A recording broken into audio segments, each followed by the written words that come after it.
ispravan prijevod riječi coach životni trener? Ne. N-E.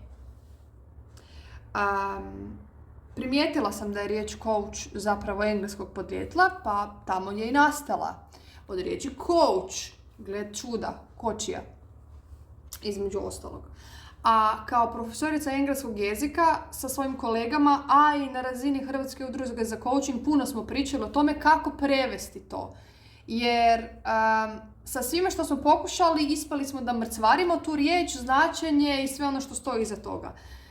Riječ coach se na hrvatskom prevodi kao coach samo u kurzivu.